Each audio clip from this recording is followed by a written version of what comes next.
All right, so good afternoon or good morning, depending on where you're joining us from, everyone. My name is Jesse, and I am with Exploring by the Seat of Your Pants. If you're joining us for the first time, we are all about bringing conservation, adventure, and science into classrooms around the world. We do 50-plus live, free, interactive broadcasts every single month, and if you head to our website on the bottom of the screen, you'll see all that we have to offer coming up. You can register for our newsletter and get it right in your inbox. Very cool stuff. Now, today is special because today marks day 2 of our Week of Wonder. We are joining forces with the Canadian Association of Science Centres, all those amazing facilities coast to coast to coast that help make the world a little bit more understandable. They showcase the cosmos, they showcase the oceans, all these topics that are of huge interest to communities and schools around the globe. Science centers are the chief conduits for making that connection. And today we are going to my favorite place in Canada. Okay, I've been all over this country. I'm very privileged to have the chance to go to every province and up to the territories. There is no better place than Newfoundland. Newfoundland is my favorite place to go. Petty Harbour, particularly, where we're joining live from today. I had one of the most amazing whale watching experiences of my life. So I encourage you all, as science centers are opening up across the country, go to science centers, go inside, and better yet, go to the Petty Harbour Mini Aquarium. They've got some really great stuff going on, as you're going to see today. Also today, we are diving in on a topic that we almost never cover here as an organization, and that is ocean acidification. So we talk about climate change a lot. We talk about that it affects things on land a lot, biodiversity loss. Ocean acidification is one of the biggest challenges facing the world today. It's one that a lot of kids don't know. And so I'm so excited to dive in with Holly at the Petty Harbour Mini Aquarium to explore this topic, do a live experiment, do a bit of a walkthrough, and learn more about their amazing facility. Let's get ready, buckle up, and I'm going to turn it over to Holly to blow our minds. Holly, thank you so much for joining us today. You're welcome. Hello. So like Jesse said, my name is Holly, and I, of course, am with the Petty Harbour Mini Aquarium. So today we're going to be doing our DJ Ocean Drop the Base presentation. So it involves me explaining what ocean acidification is. We'll do a really, really cool experiment. And also I'm going to take you through the aquarium to actually show you some of the animal ambassadors that we have here at the moment. But first I'm going to tell you a little bit about us and who we are as a very proud member of the Canadian Association for Science Centres and what we do here at our center. So for those of you who may have never heard of us before, we are a small, as our name suggests, we are a mini aquarium on the east coast of Newfoundland, just 15 or 20 minutes south of Newfoundland's capital city, St. John's. We are called a mini aquarium not only for the size of our facility and our staff, but also because of the size of our animals that we house. So all of our animals here are under 1 meter in length, pretty much. You can fit most of them in the palm of your hands. And they're all local to our waters here in Newfoundland. And so our facility is a catch and release aquarium, meaning we collect all of our animals every year and then release those animals back to the ocean at the end of our summer season, which is really exciting, not only because the animals are returned home, but because we're constantly getting new animals every year and we don't really know what we're going to get. So there on the screen are a few examples of animals that we usually will get most years. Very common is jellyfish and things like hermit crabs and really small invertebrates like sea stars. And that one there in the corner is a scary big wolffish. He's got big teeth. But then at the end of the summer, like I said, they go back to their ocean home. We have an excellent team of divers that help us collect up our animals. And we actually keep track of exactly what location they were collected from. So we know that we're bringing them back to the right place when they go home again. And our volunteer divers and snorkelers will help us do that. And so those images are actually of our release party, which we usually would do at the end of our summer season. And it is a really wonderful model that we've had here. And we've been here since 2013, making us the second catch and release mini aquarium in Canada, second after the Ucluelet Mini Aquarium over in BC, who were actually modeled after. So our founder, Melanie Knight, she visited that aquarium and was so inspired that she decided to take that mini aquarium all the way to the opposite coast of the country. And we're so happy that she did. Petty Harbour is such a perfect little fishing community. Our building is actually the old cod processing plant before the cod fishery halted in 1992. This was actually the old plant. So the images that you're seeing right now, that's the Ucluelet Aquarium that we're modeled after. So they started off as just that small little shed, and they actually expanded into this awesome facility. There's us right there. So our founder is Melanie Knight. There, she did an awesome TED Talk. But yeah, she brought that aquarium model all the way over here to Petty Harbor, which is awesome. And our building is also very unique because it's a flow-through system. So you can flip back to that other screen. There we go. That is our aquarium Lifeline water system. And it's really, really cool because all of the water that we have in the aquarium at once, it's being pumped directly from the ocean outside and drains back. It's like a constant cycle of water. So it's 946 liters of water per minute. It's a big system. It's a really, really cool model that we have here. And that means that all of the animals that are in the aquarium are actually getting that natural water coming straight from the ocean outside where they came from. So that water is coming in and constantly being cycled out for them. Let's see here. We do a lot of programming. So like I said, we are a catch and release aquarium. So we do still have all of our animals right now, but they're going to be released really, really soon. And so when our animals are released in the winter, when we're closed to the public here on site, we actually go out to different groups and do education presentations and do a little bit of programming over the winter and the spring, even though we're closed. And so today we're going to be doing, of course, a program all about ocean acidification. So let's start off by answering the question, what is ocean acidification? Well, the short and very simple answer to that is that it's the process of our oceans becoming more acidic. But what does that even mean and how is it happening? So let's tackle what does it mean. So in order to understand what an acid is and to understand what it means to become more acidic, you have to understand this pH scale right here. So a pH scale is just a measurement scale from 0 to 14 to indicate how acidic or basic something is. And a base, of course, is the opposite of an acid. So the lower the pH, the more acidic it is. So when you're there at 0, 1, when you're looking at acids, stomach acid, lipids, all that kind of stuff is really acidic. So it's really low on the scale. But then when you go up towards the other end of the scale, like drain cleaner and bleach, that's all really basic. So it's the opposite of an acid. And you may have heard about this when talking about like swimming pools. And when you hear the word pH, I think a lot of people associate it with swimming pools because you actually have to balance the chemicals really well in order to keep your swimming pool clean and a proper pH. And when you're looking at that scale again, can we just go back right to that scale? If you're looking at where water is, it's right in the middle. So that's neutral. So we've got acids, and then we've got right in the middle is neutral. And then, of course, we have bases. And the ocean is actually slightly basic. So the pH of seawater is around 8.1. So right there in the middle, it is pretty neutral, but it's leaning more towards basic. And so when we say our oceans are becoming more acidic, what we're kind of meaning is that it's leaning more towards neutral, but that is still a problem. We'll get to that a little bit later. Let's take a look at how it's happening. So we can go back over to that other picture. There we go. So when we say ocean acidification, it kind of sounds a little bit scary, but it's all kind of connected to what we are already familiar with, which is the warming of the globe and kind of climate change and things like that. So when you look at our atmosphere, we have an increase of carbon dioxide. And that, of course, actually gets absorbed into the ocean. The ocean absorbs 30 to 40% of all the carbon that's released out in the atmosphere. So it's actually quite a large carbon sink that'll absorb up a lot of that carbon from our atmosphere, which at first you might think that's a good thing because it's getting it out of our atmosphere.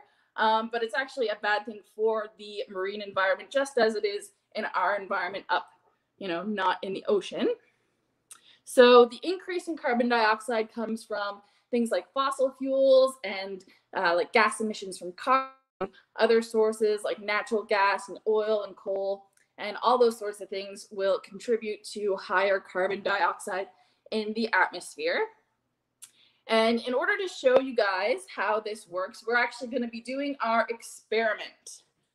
So I'm going to just show you guys here just a second. I'm going to flip my camera around. We'll go to the flip my camera around. There we go. So this is our experiment setup right here. This is everything that you need to do this experiment. We of course need this right here is white vinegar. We need baking soda. This in this jug right here is seawater. We'll also need this right here. And if you're doing this at home, there are alternatives that you can use. This is a universal indicator. So this indicates the pH of whatever you put it in. But you can also use things like, I think you can boil cabbage and use cabbage juice. There's a few different things that you can use. But if you can have this, you can actually buy this from the pet store. So when you're looking at the pH of your fish tank, you can get that at the pet store actually. We've got a few spoons and jars and tape and things like that you're going to need. So what we're going to do first, I'm actually going to set you back up on this tripod here so you can see what I'm doing. There we go. And I'm going to flip the camera back around.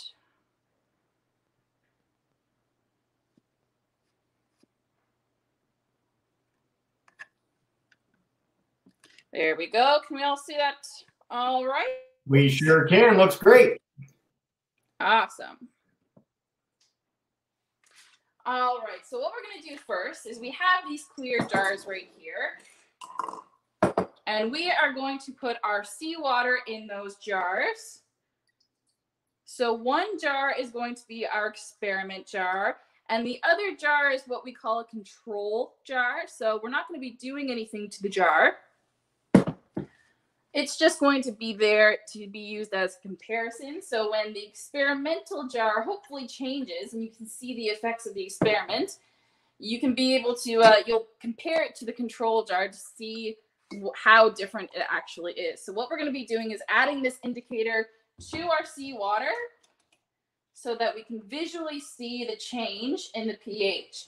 So this indicator, like I said, will show you the pH of the water. So we're going to put a bit in each jar.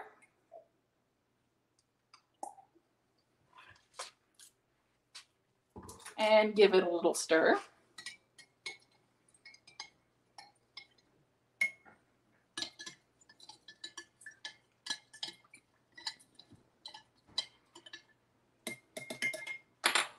This one right here, our experimental, needs a little bit more indicator, I think.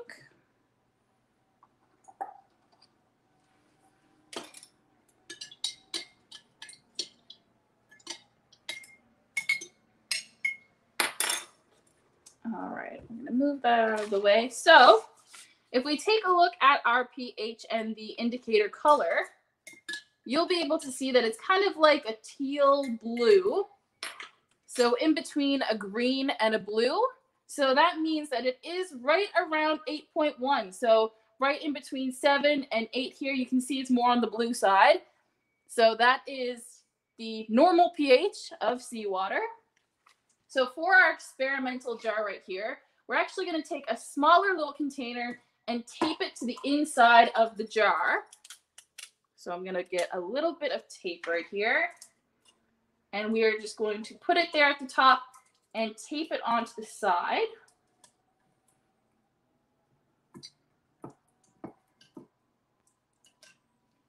There we go, maybe a little bit higher up here.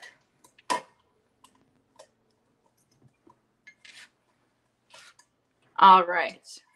So in this experimental jar right here, we're going to do a chemical reaction inside this smaller container that I just taped onto the jar.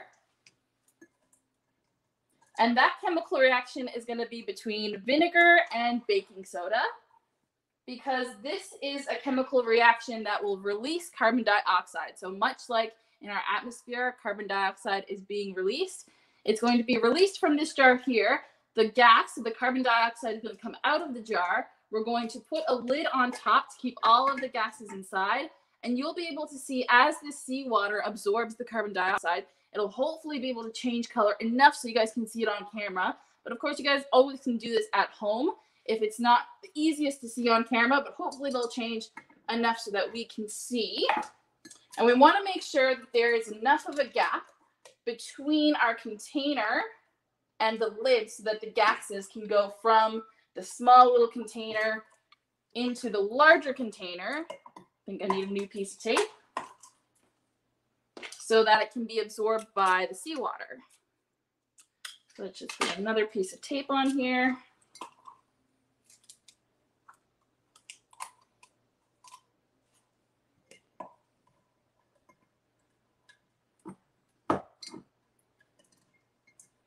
I think my jar might be a little wet, that's why. Always make sure that your experimental setup is dry because you need the tape to stick on there. Let's try one more piece of tape.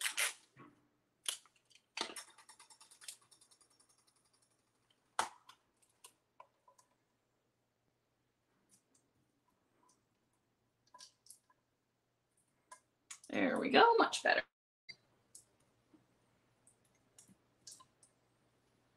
All right, so I've already poured out a bit of baking soda here onto this tray to make it a little bit easier for me to pour it in.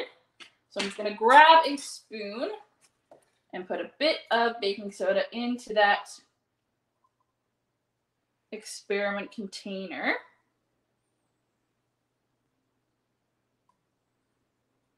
There we go, and I've also poured out my vinegar to make that a little bit easier to pour. And I don't want this jar to fall into the water, of course. I might need one more piece of tape. Oh my goodness.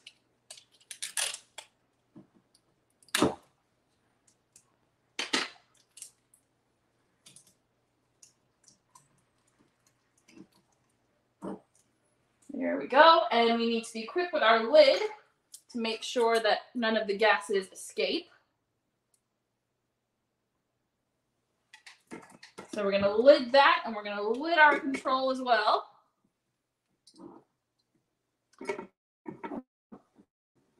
There we go.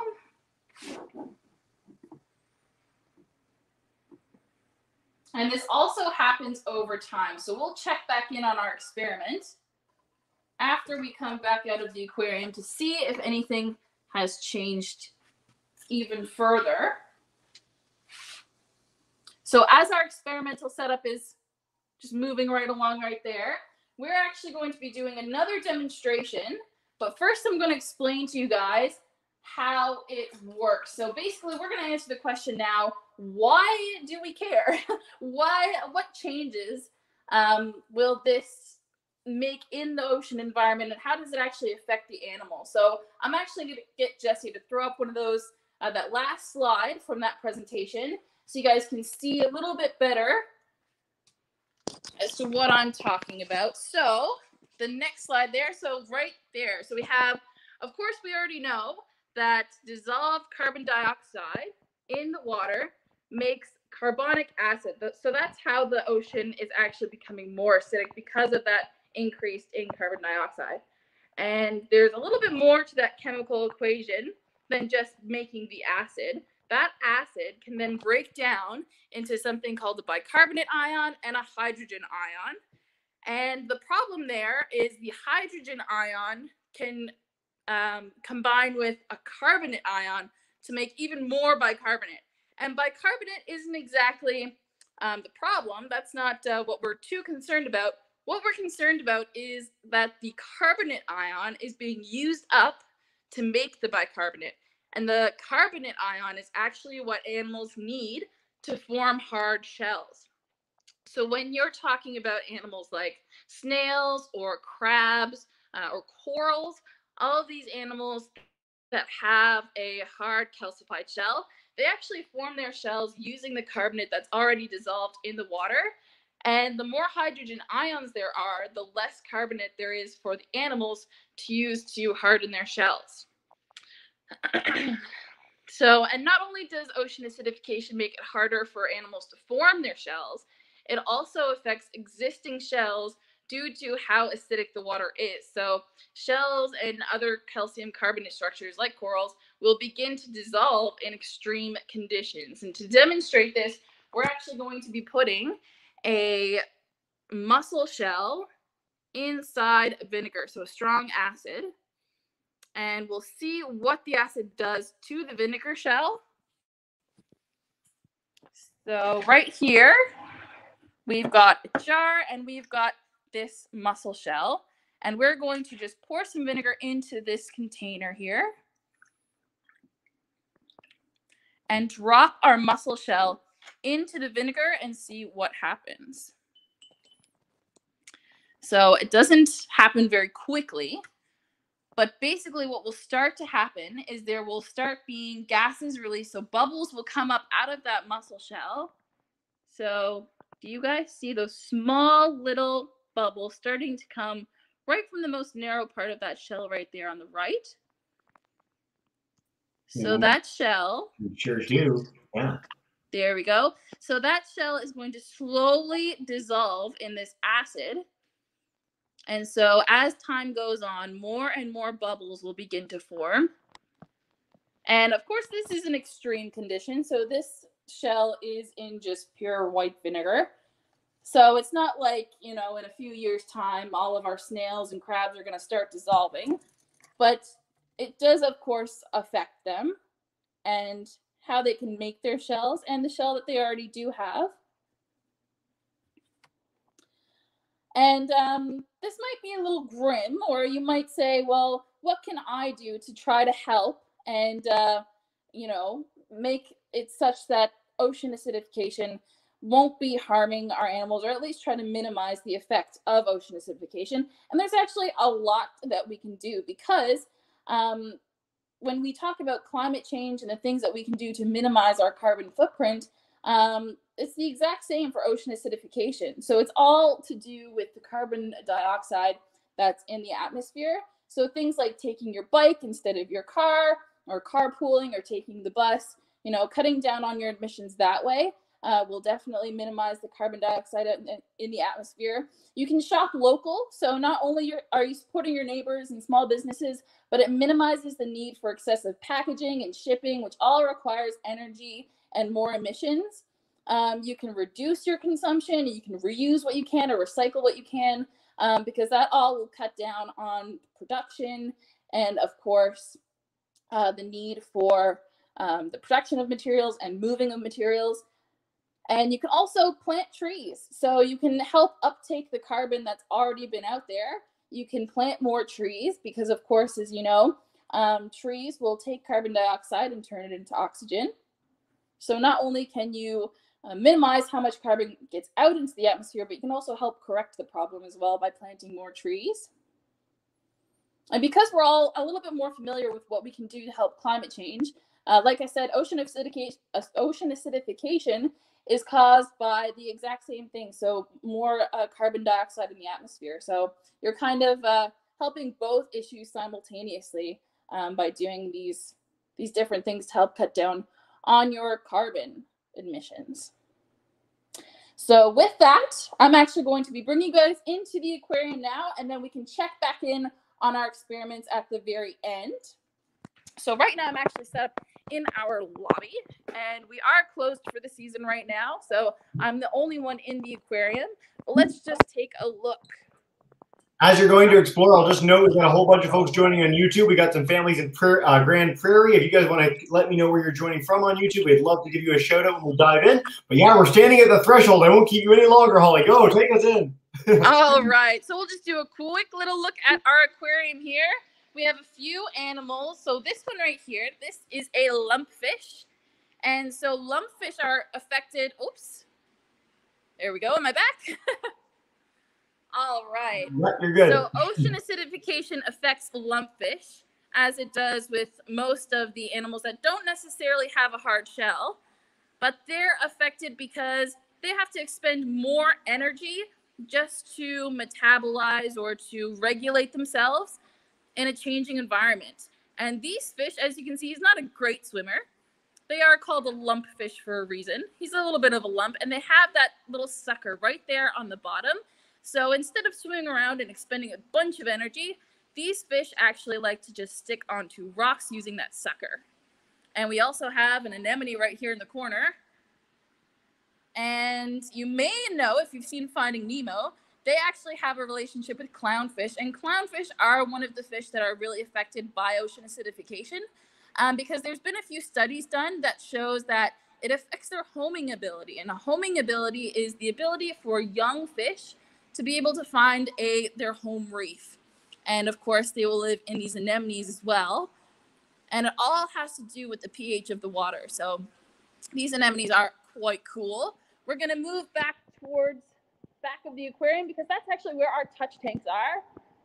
And we can get a little bit up close and personal with some smaller animals. We actually do have cod, though. They're really, really cool swimming around in the tank here. There's one right up there. They are just so cool.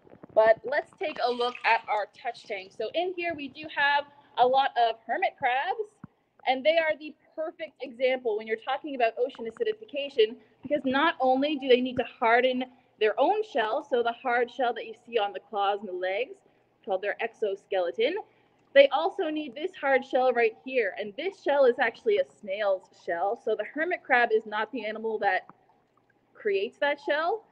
They actually just borrow it from snails. So snails are the one that make the shell.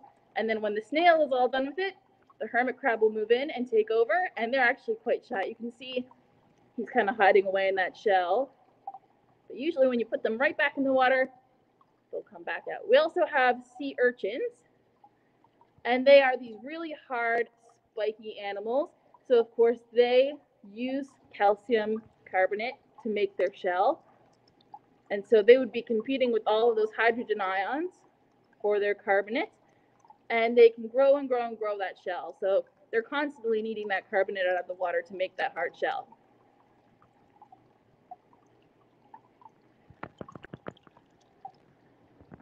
Over here, we have a few more hard-shelled creatures. We have a scallop right here.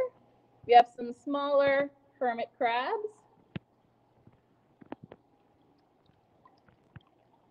And yeah, so while I'm here in the aquarium, if you wanted to open it up to questions, Jesse, we can start answering some questions. Sure thing. Well, first of all, thank you so much for walking us around. What a beautiful, beautiful place. And again, when they're open, there's so much more to discover too. So hopefully everyone gets that chance to go in person in the not too distant future. We've got groups joining us on YouTube. We've got our live classes. So we're going to dive in with questions, whether you want to know about the animals, whether you want to know about the aquarium, some of those cool experiments that Holly did earlier. No matter what, you're good to go. And we are going to kick it off with Miss Kingston's class. They're joining us in Miramichi, New Brunswick. Come on in, unmute your mic, and come on in with that enthusiasm, guys. Welcome in. Hey! Hey, Ben. Ben has a question. Nice and loud, Ben. Do you have any clownfish? Yes. Do we have any clownfish in our aquarium? Yeah. So unfortunately, we do not have clownfish, but we do have their houses. We have a bunch of anemones. So like I said, all of our animals here at the aquarium are local species, and our waters are just a little too cold for clownfish, but we do have a bunch of cold water anemones.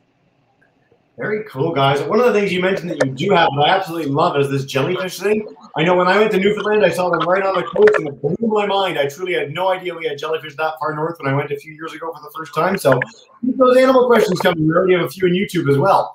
All right, St. John Catholic, if you guys want to come on in, joining us in Perth, Ontario, come on in and take us away with a question. Unmute your mic and you're good to go. Fantastic. How do we contribute to ocean acidification with things other than fossil fuels and greenhouse gases? So was that how could we minimize? Yeah, sorry, could you repeat the question just a little louder? Sorry, guys. How do we contribute to ocean acidification with things other than fossil fuels and greenhouse gases? Anything else other than fossil fuels? Holly? I'm sorry, it's cutting out just a little bit. Yeah. What was that first part of the question? No worries at all. The question is, other than fossil fuels, is there anything else that we're doing as humanity to contribute to ocean acidification, or is it just the fact that we're putting carbon into the atmosphere? So the uptake of carbon into the atmosphere is the main cause of ocean acidification. But there's also other factors like deforestation. So like I said, the trees will absorb the carbon as well. So if there's more trees to absorb the carbon, that's less for the ocean to take up. So that's another factor as well, but it all has to do with that carbon dioxide. Right. Just like some of you guys might know the water cycle, there's a carbon cycle as well. So whether you're contributing to the problem or you're reducing the impact of or the ability of the earth to counteract that problem itself, Either way is bad. I did want to highlight, we're really early on in this broadcast. Literally yesterday, there was a fantastic paper by Oxford University scientists talking about the fact, literally, if we just continued with the exact current trend of how we're unveiling renewable energy sources like solar, wind, and more, the exact current trend that we've got now, in about 25 years, we'll have the capacity to have net zero emissions on a world scale, which is really exciting. It's one of the most positive stories to come out of the climate sector in years. And so for our teachers, I really encourage you to check that out. And if you email us after the broadcast, I can get you a link to the sort of summation of that paper. So great question, guys. Yusuf, now we've got a family joining at home in Mississauga. If you guys have a question, just turn on your camera, let me know, and I'll come to you. But what I want to do right now is go to Grand Prairie, Alberta for Miss Lebrec's group. They want to know, have you seen any evidence some species are adapting to the changing water? Great question. That is an awesome question. And it's a question that we don't really fully have the answer to yet. Like we kind of touched on, climate change and how it affects us on land and the atmosphere is a lot more well understood than the effects in the ocean. So it's actually quite a new area of study. So hopefully more studies will be done and things will be found out kind of in that realm. But it's all really new right now, yeah. One of the things that's really cool, some of the most cutting-edge research we featured in the world, in Australia, in Indonesia, are people working to breed corals that are more resilient to acidic waters. So we're literally trying to breed like super coral that we can then implant back in coral beds that'll be more resilient to climate change. So it's something that we can help speed up, but naturally, that's one of the big problems with climate change and the biodiversity loss in the world, is that it's happening at a speed that is way faster than most creatures can adapt to naturally. It's like 1,000 times faster than the base rate. And so it's really difficult for animals to adapt to that. Great question, guys. All right, we're going to take a few more quick YouTube questions and we'll come back to Miss Kingston's. So, Miss Brenna's class in Guelph wants to know, if a snail gives up its shell for a hermit crab, does it become a slug? What do we think? So, no, that's not exactly how it works. So when a snail, of course, reaches the end of their life cycle, what's called their foot, their really slimy part. Actually, I have an awesome animal right here to show you guys when talking about snails and shells in their slimy foot. This right here is a moon snail, and he's massive. So that is my hand for scale. So he's bigger than my hand. And so those snails, that slimy part, after they die, is going to be eaten or, dissolve or just, break down. But that hard shell, that gets left over. So that is there for the taking for those hermit crabs. And so, of course, snails can't live forever. The snail does die, but the shell will stay around for a long time. Very, very cool. So nice to have a lot of animals on camera. I want to put up a name of the YouTube video. When you're done this broadcast, everybody, I know we're talking about ocean acidification, and it's a super important topic. Check out Crabs Trade Shells in the Strangest Way. This is from Life Story, a BBC series. It is the most wild video you will ever see in natural history ever. It's so, so cool. So if you're interested in hermit crabs, we got a chance to see some of those today. Check out that video. It will absolutely blow your mind. Yusuf, we've got a family joining us in Mississauga. If you guys want to come back in the broadcast and share a question, you're in the screen. So just unmute that mic and you're good to go. Hey, Yusuf. Hey, how are you doing? Good. How are you? Good.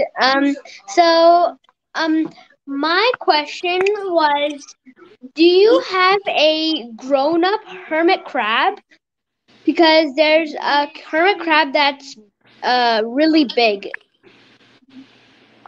All right. Well, that is an awesome question. I'll give you a look at our largest hermit crabs. They are right over in this tank.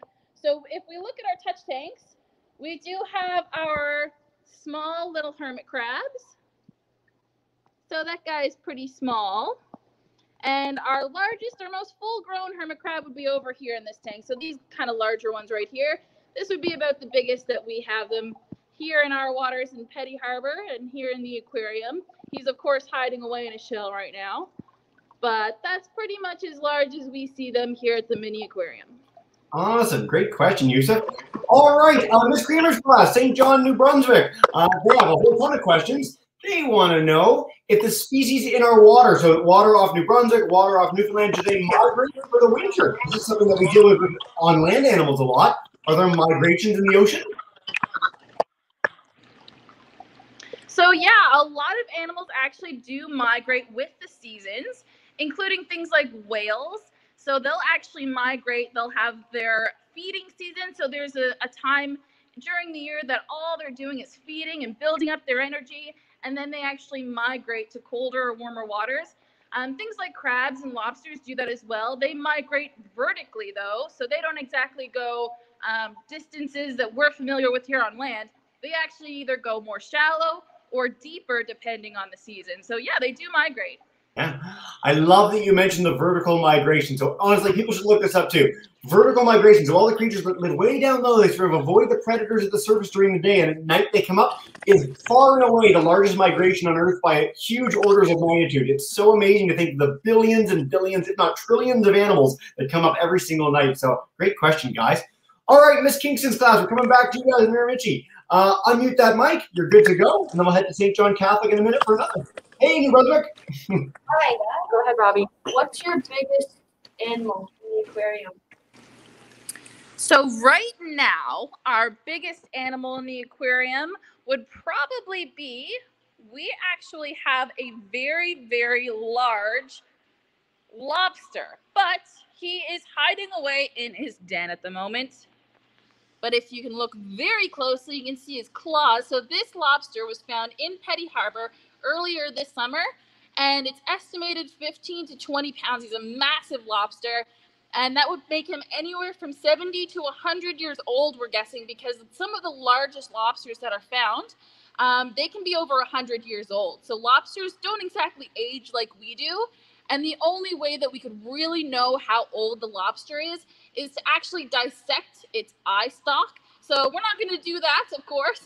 So we just have to guess how old that lobster is. And so we're guessing it's anywhere from 70 to 100. Could be 50, could be 70, could be 100. We're not quite sure. I find it really fascinating. I've truly never heard about the eye stalk thing before. What a neat way of finding out an animal age. How awesome. Mr. Roseclass, they're joining us in Ottawa, Queen Elizabeth Public School. Jacob wants to know, simple follow-up question. How many animals do you have in the aquarium? That is a good question. So we have quite a few animals. So in this tank right here, we have 2 animals. And we have around 22 tanks, I believe, this year. With us being a catch and release aquarium, it's changing all the time. Oh, he's going to give us a yawn. Maybe. Oh. That's our ocean pout. And there's actually 2 of them in there. Yeah, maybe giving us a yawn there. So, and we have a bunch of anemones. So it's actually really, really hard to answer the question how many we have, because a lot of them are really, really small. Some of them actually come in with the water. So remember how I said that we have a flow through system? All of the water is coming in constantly. Sometimes we do have small planktonic animals come in with the water and settle into the tanks. And where things are changing all the time, we get new animals in, we release animals. It's kind of, because of that model, it's kind of hard to know how many we have at any given moment.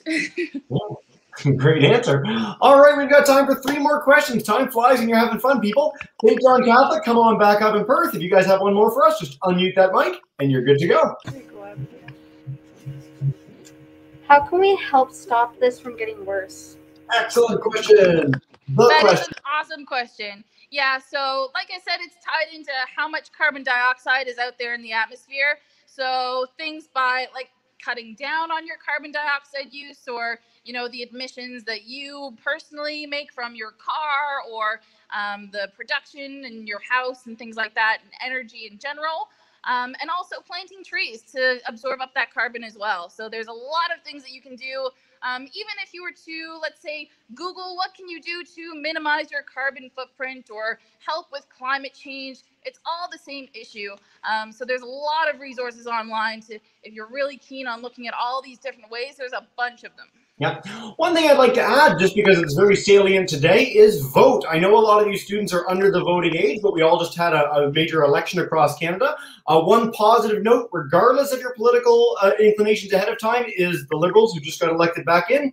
A lot of the top climate scientists in the world did a study of all the climate plans put forth by the political parties and ranked theirs to be truly excellent. So with hundreds of thousands of kids marching around the world on behalf of climate, you guys are the most engaged generation ever, bar none.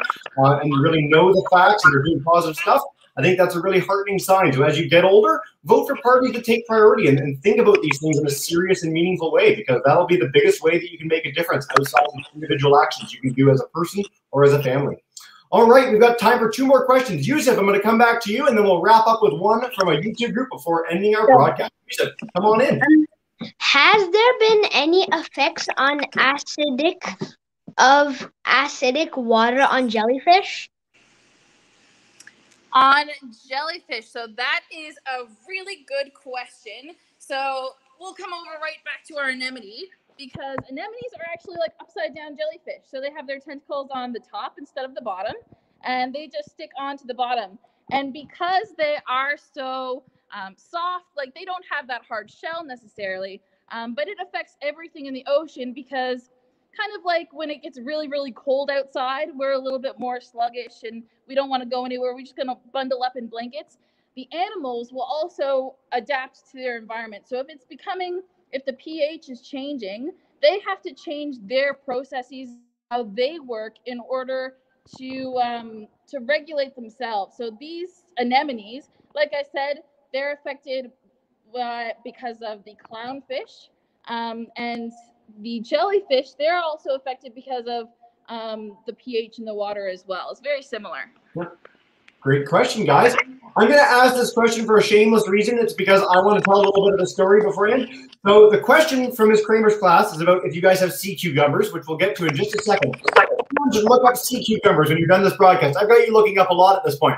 So when we get cut, we can get a scab, we can heal. Sea cucumbers have some sorts of parasites sometimes that literally eat their organs every single day and regrow the organ. So imagine you could regrow like a liver or a kidney every single day. Some sea cucumbers can do that. They're very, very cool animals. And with that, Holly, do you guys have them there at the aquarium? We do. So there's a sea cucumber right there, right next to our starfish. There's another one right up there. This little fish, that's a little sculpin. We do have quite a few sea cucumbers hanging out in this tank right here. Nice. Very, very cool. Tomorrow we're going to Ripley's Aquarium in Canada in their coral tank, and they have some there as well. So a lot of aquaria have sea cucumbers.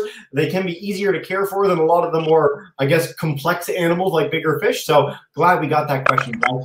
Holly, this has been so much fun. What I want to do before coming back to you to do a wrap-up in just a second is to highlight again this Week of Wonder Festival. We are doing this for Science Literacy Week across Canada, Canada's largest science festival. We're doing it in conjunction with the Canadian Association of Science Centers, such an incredible group highlighting the incredible places coast to coast that are working to bring you science and exploration in nature every single day, most of which are open right now. And if you want to learn more about the mini aquarium, check out miniaqua.org. And if you particularly want to see their virtual program offerings, so like most groups during COVID, they dove in with some really amazing virtual programs like you had the chance to see today. Check out miniaqua.org/PHMA-online. Check that out. You'll see all the other stuff that they got a chance to do and keep the learning going after we're done. All right, Holly, before we wrap up the day, is there one last message you want kids to take away about ocean acidification, about your aquarium, anything you can leave them with? Hang on, I'm just trying to flip my camera around there. There we go. Here we are. So just as a closing message, it's just really, really exciting for me to be able to talk about ocean acidification, because not a whole lot of people are really familiar with it. So if you guys wanted to go online and see what things you can do to help change acidification or learn more, we're all learning more. Even the brightest scientific minds in the world are still learning more about ocean acidification. Fantastic. What a great message. And again, I always like to highlight the fact that science is an ever-growing process. You guys can contribute to that, make the world a better place, learn more about what's going on, and see how you can work to help change it. Again, St. John Catholic, you guys asked that question, what can we do? And that is the biggest question we get at Exploring by the Seat of Your Pants for all our programs. So kudos to you for sharing that. I hope you guys can take action now that you're done the broadcast. Now, Holly, what we do at the end of every session for our classes too is I'm going to bring in our classes, Yusuf, Miss Kingston, and our St. John Catholic crew. If you guys want to join me in saying a big thank you and farewell to Holly, you are all in. Unmute your mics. Have a wonderful day, everyone. Bye for now.